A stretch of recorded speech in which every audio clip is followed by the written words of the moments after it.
शहर अध्यक्ष राष्ट्रवादी काँग्रेस शरदचंद्र पवार गट. मी आज एक व्यक्तिशः माझ्या वतीने आणि माझ्या मित्रपरिवाराच्या वतीने एक घोषणा करणार आहे. आणि महाविकास आघाडीने जो उमेदवार दिलेला आहे तो उमेदवार मला व माझ्या सर्व सहकाऱ्यांना मान्य नाही.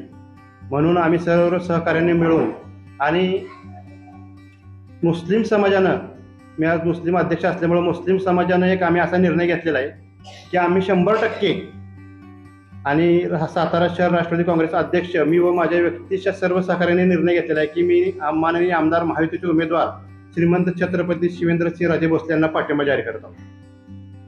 पाठिंबा जाहीर करण्याचा उद्देश असा की मी फक्त सातारा जावलीपुरतं बोलतोय, आपल्या मतदारसंघापुरतं. महाविकास आघाडीने जो उमेदवार दिला तो उमेदवार आम्हाला मान्य नाही. त्या उमेदवाराची म्हणजे पहिली गोष्ट म्हणजे उमेदवार कॅपेबल नाही आहे. आमच्या पक्षाने उमेदवारी मागितली होती, त्यांनी आमच्या पक्षाला दिली नाही. ते जागा वाटपात जागा शिवसेनेला गेली, शिवसेनेत पण सक्षम उमेदवार दिला नाही त्यांनी, तो आम्हाला उमेदवार मान्य नाही. आम्ही आमची प्रतिक्रिया पक्षाला कळवलेली होती. आणि दुसरी गोष्ट म्हणजे राजघराणा कायम मुस्लिम समाजाच्या पाठीशी खंबीरपणे उभा राहिलेला आहे. राजकारण न करता आम्ही सर्व मुस्लिम समाजाच्या वतीनं, मुस्लिम महिला असतील, भगिनी असतील, मुस्लिम युवक असतील, आमचे थोर असतील, सगळ्यांनी निर्णय घेतला की राजघराणा मुस्लिम समाजासाठी कायम तत्परतेनं मुस्लिम समाजावर कुठली पण वेळ आली तर खांद्याला खांदा लावून उभारलेला आहे. आणि आपण काही झालं तरी पक्ष न बघता महाराज आणि राजे हेच पक्ष बघून आम्ही सर्वजण त्यांना मतदान करण्याचा असा निर्णय आम्ही घेतलेला आहे. दुसरी गोष्ट बोलायचं झालं तर जे उमेदवार 45 दिवसात 3 पक्ष बदलतात. पहिले 2019ला भाजपमध्ये गेले, भाजपमधनं शरदचंद्र पवार गटात गेले, शरदचंद्र पवार गटातनं अजित पवार गटात गेले, अजित पवार गटातनं परत शरदचंद्र पवार गटात आले, परत मातोश्रीवर गेले, परत तिकीट आणलं.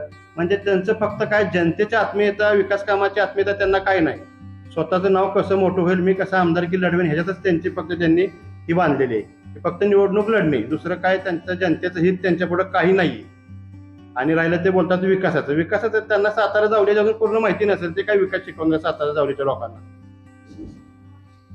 आणि आम्ही 100% सर्वजण 20 तारखेला कुठलाही आदेश, कुठलाही जे आता लोक म्हणतात फतवा काढलाय, हे काढलाय, ते काढलाय, असलं काही नाहीये. आणि ह्याला कुठल्याही गोष्टीला आम्ही बळी न पडता 100% शिवेंद्रसिंहराजे भोसले यांना सकाळी उठून लवकरात लवकर मतदान करणार.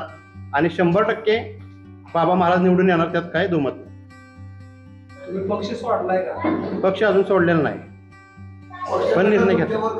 युती धर्माचं तुम्ही पालन करत नाही. युती धर्मात सोडून तुम्ही आज व्यक्तिशः तुमचे काय समस्या असतात त्यांना घेऊन येत आलात. मला वाटतं तुम्ही युती धर्म पाळत नाही, पक्ष तुम्हाला त्यांच्या पक्षामध्ये ठेवल. पहिली गोष्ट काय कारवाई करत ती मान्य आहे मला. कारण का तुम्हाला सांगतो, गेल्या वेळी आमच्या उमेदवाराला 78,000 मतं पडली होती. आणि आत्ता पक्ष वाटाघाटीत जागा सोडताना आम्हाला पक्षानं 1% कुठल्याही पदाधिकाऱ्याला विचारलं नाही, कुठल्याही नेत्याला विचारलं नाही, काय नाही. डायरेक्ट उद्धव बाळासाहेब ठाकरे या सीटसाठी जागा सोडली. आणि अजूनपर्यंत एकही आमचे जिल्हाध्यक्ष असतील, XYZ पक्षाचे कुठलेही पदाधिकारी असतील, त्यांच्याकडनं आम्हाला अजून कुठलाही आदेश नाही की तुम्ही महाविकास आघाडीचं काम करा. तुमचे नेते पवार, त्या पवारांनी परवा सांगितलं होतं मीडियामध्ये की दोघांनाही मतदान करायचं नाही, शिवेंद्रराजेंनाही मतदान करायचं नाहीये, अमित कदमांनाही मतदान करायचं नाही, नोटाचा वापर करायचा. काही दिवसापूर्वी त्यांची ही भूमिका होती. आणि आज तुम्ही ती भूमिका बदलून अचानक शिवेंद्रराजेकडे मतदान करणार आहे. तुम्हाला प्रेशर वरून टाकले गेले, काय नेमका प्रकार आहे? नाही, तुम्हाला सांगतो, त्या मेळाव्याला मी पण होतो. त्या मेळाव्याला मी पण भाषण केलेलं आहे की दीपक पवारजी म्हणतील ती भूमिका आम्हाला मान्य राहील. पण तिथनं आल्यानंतर 15 दिवस झाले. 4 तारखेला आम्ही मेळावा घेतला होता. त्या 15 दिवसात आम्ही मतदारसंघात फिरलो. म्हणजे आम्ही महाविकास आघाडीच्या उमेदवाराबरोबर तुम्हाला कुठेही दिसलेलो नाही. पण आम्ही एक थोडंसं आमच्या समाजात, इतर समाजात, मागासवर्गीय समाजात सगळीकडे फिरलो आम्ही. तर लोकांचं मत असं आहे, नोटाला मत म्हणजे मत बाद. नोटाला लोक मान्य करणार. आपण नोटाला का मत द्यायचं? नोटाला मत देण्यात काय अर्थ नाही. मग आम्ही निर्णय घेतला की नोटाला न देण्यापेक्षा आमदार श्रीमंत छत्रपती शिवेंद्रराजे भोसले यांनाच मत द्यायचं. कारण अमित कदम 24 तारखेला त्यांना आता मातोश्रीने तिकीट दिलं. 24 तारखेला STचं रेल्वेचं तिकीट काढून ते परवडणार आहेत. ते काय थांबणार नाही तिथं, त्यांना जनतेचे घेणं देणं नाही काय.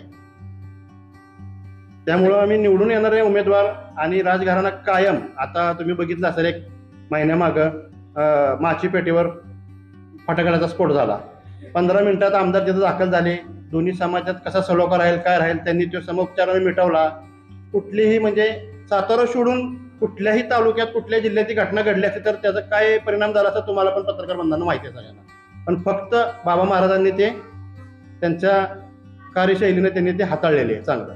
पुढच्या कालखंडामध्ये तुमच्यावर पक्षांतर्गत कारवाई किंवा पक्षविरोधी काम केल्याबद्दल कारवाई होण्याची शक्यता आहे.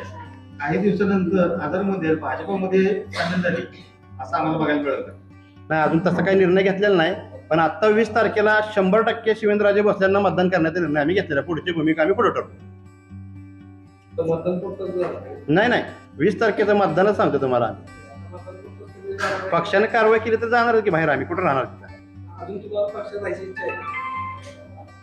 कुठं? पक्षात जायची इच्छा आहे का? मी तुम्हाला सांगितलं की पक्षाने आम्हाला सांगितलंच नाही महाविकास आघाडीचं काम करा म्हणून. अजून महायुती आणि महाविकास आघाडी या दोन जे ठरले तसे वरच आलंय ना ते. महाविकास आघाडी. हो, पण जिल्हा पातळीवर आम्हाला एकाही नेत्यानं आदेश दिलेला नाही. आता आम्ही कुठल्याही सभेला, कुठल्याही पदयात्रेला, कुठल्याही महाविकासाकडे बैठकीला गेलो नाही तरी आम्हाला विचारणा सुद्धा झालेलं नाही की तुम्ही का गेला नाही. तुमच्याबरोबर आता नेमके किती कार्यकर्ते आहेत? माझ्याबरोबर असंख्य कार्यकर्ते आहेत. मी राष्ट्रवादी काँग्रेस शरदचंद्र पवार गटाला जागा जाणार या हेतूनच सातारा शहरात आणि सातारा तालुक्यात एक मोर्चेबांधणी चांगली केलेली होती आणि ती सगळी ताकद मी शिवेंद्रराजे भोसलेंच्या पाठीशी उभी करणार. महबूब पठाण उपसंघटक शिवसेना आणि सत्यवान मोरे विभागीय संघटक शिवसेना हे सुद्धा शिवेंद्रराजे भोसलेंना पाठिंबा देतात. परवेश बोलो. जय महाराष्ट्र. मी परवेश शेख, उप शहर प्रमुख उद्धव बाळासाहेब ठाकरे शिवसेना. काय महत्वाचं म्हणजे मला साताऱ्याचा विकास पाहिजे आणि ह्या विकासासाठी मला असं वाटतं की बाबाराजांनाच साथ दिली पाहिजे. ह्याच्यासाठी मी बाबाराजांनाच साथ देणार आहे आणि त्याच्याबरोबर माझे काही पदाधिकारी आहेत ते पण या गटामध्ये प्रवेश करणार आहे. आणि महत्वाचं म्हणजे बाबांशिवाय साताऱ्याचा विकास नाही आणि महत्वाचं म्हणजे साताऱ्यामध्ये जो समन्वय राहतोय हिंदू मुस्लिम समाज असो किंवा कुठला पण समाज असो तो त्यांच्यामुळेच राहिलेला आहे. ही सुबुद्धी तुम्हाला इतके शेवटी कशी काय सुचली 2 दिवसाआधी? कारण चर्चा केल्याशिवाय कुठल्या गोष्टीला उधाण येत नाही. बाबा जो विकास करणारे बाबा विकासाचे महादेव आहे, जगाला माहिती आहे. हे तुम्हाला आताच कसं काय ज्ञान कळलं? नाही उमेदवार जो समोरचा दिला आहे त्याचं तुमचं साठालोटा काय झालं नाही त्यामुळे तुम्ही इकडे येत आहे? नाही साठवण्याचा काही संबंध नाहीये. कारण माझी इच्छा पण नव्हती त्यांच्याबरोबर काम करायची. पण मी काम केलं 4 दिवस काम केलं पण जो मिळणारा प्रतिसाद आहे लोकांसाठी महत्वाचा तो प्रतिसाद काय असा हे नाही. ठाकरेंच्या गटामध्ये 1 वर्ष झालं. 1 वर्षानंतर तुम्हाला 2 दिवस अनुभव सुचले की बाबा बाबाच विकास करू शकतात शहराचा. नाही त्याच्या अगोदर मला माहिती होतं पण महत्वाचा जो उमेदवार जो दिला होता तो चुकीचा आणि जर सक्षम उमेदवार असणार तर काही प्रॉब्लेम नाही. आणि पहिल्यापासूनच महत्वाचं काय राजकारण आहे. राजकारण आम्ही कर्माच्या ठिकाणी दीपक पवार जर उमेदवार असते तर तुम्ही हीच भूमिका घेतली असती नसते घेतली. का? नसते घेतली कारण कुठेतरी काहीतरी साताऱ्याचा विकास दोन्ही साईडनं कुठेतरी झाला पाहिजे. तुम्ही म्हणताय विकास फक्त बाबा करू शकतात.